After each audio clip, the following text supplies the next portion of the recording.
14 फरवरी आने वाला है।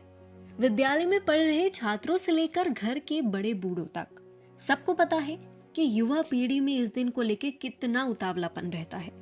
वैलेंटाइन डे तो छोड़िए, 7 फरवरी से प्रारंभ होने वाले कथित वैलेंटाइन वीक में किस दिन चॉकलेट डे है और किस दिन टेडी डे, ये तो अब 10-12 वर्ष के बच्चों को मुंह जुबानी रटा रहता है।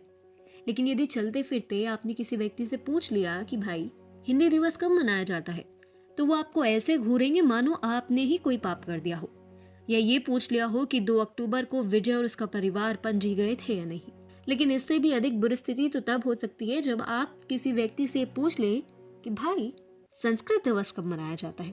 बुरी स्थिति इसीलिए क्योंकि सामने वाले को उत्तर ना आने पे ये प्रतीत होगा कि आपने उसका उपहास उड़ाने के लिए उससे सवाल पूछा है। उत्तर देने वाला या उत्तर देने वाली अधिक तेजस्वी हो तो आपको ये भी सुनने को मिल सकता है कि क्या बेकार का सवाल है, ये किसे पता होगा, और संस्कृत अब बोलता ही कौन है। क्रोध में निकला यही प्रश्न मूलभूत प्रश्न भी है कि अब संस्कृत बोलता ही कौन है। प्रति वर्ष संस्कृत को सम्मान देने की बात की जाती है। वर्ष में एक दिन को संस्कृत दिवस बना उस दिन भाषण प्रतियोगिता संगोष्ठियों का आयोजन किया जाता है, जो सराहनीय प्रयास है। लेकिन संस्कृत से प्रेम केवल एक दिन तक ही सीमित रह जाता है। अन्य सभी दिन संस्कृत अपने अस्तित्व के लिए मुट्ठी भर चुनिंदा लोगों के साथ संघर्ष करती रह जाती है। TFI पर आपका स्वागत है और हमारी ये वीडियो आज आपको एक मुस्कान और एक जिम्मेदारी का भाव देकर जाएगी। नमस्कार, मैं हूँ दीक्षा नेगी और मेरे साथ इस वीडियो में हम जानेंगे 2 ऐसे रणधीरों के बारे में जो संस्कृत के सम्मान के लिए धरातल पर काम कर रहे हैं। तो चलिए प्रारंभ करते हैं। देववाणी संस्कृत को फिर से बोलचाल की भाषा बनाने के लिए वाराणसी के एक वकील ने कई दशकों से एक अनोखी मुहिम छेड़ रखी है।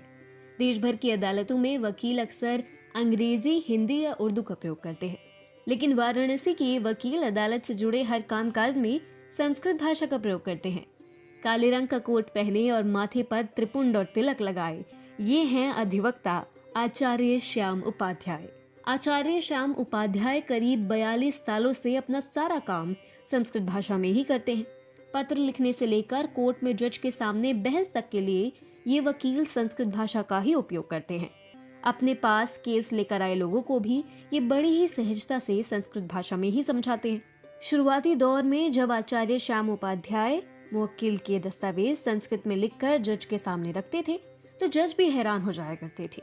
वाराणसी के न्यायालय में आज भी जब कोई भी नया जज आता है तो वो अधिवक्ता आचार्य श्याम उपाध्याय की भाषा शैली देख हैरत में पड़ जाता है। अब इसके बाद दूसरा वाक्य सुनिए।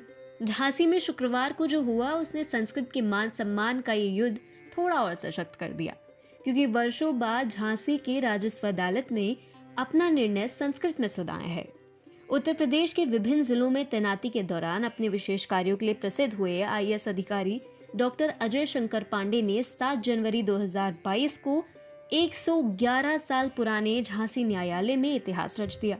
उत्तर प्रदेश सरकार के संस्कृत भाषा को बढ़ावा देने के अभियान में झांसी मंडलायुक्त डॉक्टर पांडे ने एक बड़ा कदम उठाया। उन्होंने राजस्व और शस्त्र अधिनियम यानी कि आर्म्स एक्ट दोनों मामलों में अपना निर्णय देवभाषा संस्कृत में सुनाया। देश की स्वतंत्रता के बाद से राज्य के किसी भी राजस्व न्यायालय के आदेश में संस्कृत भाषा का प्रयोग नहीं किया गया है। इससे पहले सभी फैसले अंग्रेजी, हिंदी और उर्दू में ही लिखे जाते थे। झांसी में ब्रिटिश शासन के समय में बने कमिश्नरेट के भवन में 111 साल बाद ये इतिहास रचा गया है, जिसके बाद देश भर में इस फैसले की प्रशंसा की जा रही है। ANI से बातचीत के दौरान डॉक्टर अजय शंकर पांडे ने कहा कि संस्कृत सभी भाषाओं की जननी है। अधिकांश लोगों को ये धारणा है कि संस्कृत एक कठिन भाषा है, जबकि ये एक वैज्ञानिक भाषा है।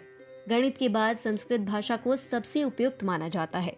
अपने अध्यापन काल में मैंने संस्कृत विषय में अध्ययन किया था। संस्कृत एक अनिवार्य विषय और मूल भाषा है, इसका उपयोग किया जाना चाहिए। मेरे संस्कृत के फैसले के बाद मुझे आश्चर्य हुआ कि अधिवक्ताओं और मुवक्किलों ने इसे समझा और इसकी प्रशंसा की। झांसी मंडलायुक्त ने अपने दोनों निर्णयों को संस्कृत भाषा में लिखा और फिर अधिवक्ताओं को हिंदी में इसका अर्थ भी समझाया। न्यायालय के अभिलेखपाल प्रमोद तिवारी ने कहा कि उपरोक्त दोनों निर्णय देवभाषा संस्कृत में लिखे गए और अब क्योंकि हर कोई संस्कृत नहीं समझता है, इसीलिए मंडलायुक्त ने इसका हिंदी में अनुवाद कराकर पत्र पर रखने के लिए निर्देश दिए हैं। अधिवक्ता राजीव नायक ने कहा कि संस्कृत भाषा को बढ़ावा देने के लिए मंडलायुक्त की ये पहल प्रशंसनीय है। अब आपको इन दोनों मामलों के बारे में बताते हैं। पहला मामला धारा 207 अधिनियम उत्तर प्रदेश राजस्व संहिता 2006 के तहत दर्ज किया गया था, जबकि दूसरा मामला शस्त्र लाइसेंस आर्म्स लाइसेंस से संबंधित भारतीय शस्त्र अधिनियम 1959 की धारा 18 के तहत दर्ज किया गया था। दोनों मामलों में दोनों पक्षों की दलील सुनने के बाद संस्कृत में फैसला सुनाया गया। उक्त प्रकरणों में अपीलार्थी के अधिवक्ता हरि सिंह यादव एवं प्रतिवादी के अधिवक्ता राहुल शर्मा ने संस्कृत भाषा में पारित निर्णय का स्वागत किया। वहीं पहले मामले में अपीलार्थी के अधिवक्ता देवराज सिंह कुशवाहा ने डॉक्टर अजय शंकर पांडे को संस्कृत भाषा में पारित निर्णय के लिए धन्यवाद कहा। देव भाषा के उत्थान के लिए ये दोनों ही प्रयास सराहनीय हैं, क्योंकि केवल संस्कृत के महत्व पर निबंध लिखकर या संगोष्ठियां कर हम संस्कृत को बढ़ावा नहीं दे सकते। उसके लिए हमें अपने भीतर के प्रयासों को जगाने की आवश्यकता है। संस्कृत को दैनिक जीवन में हर छोटी बड़ी क्रिया में शामिल करने की आवश्यकता है। यदि आप भी किसी ऐसे व्यक्ति या संस्था को जानते हैं जो संस्कृत के उत्थान के लिए कार्यरत है, तो कमेंट्स में हमें अवश्य बताएं।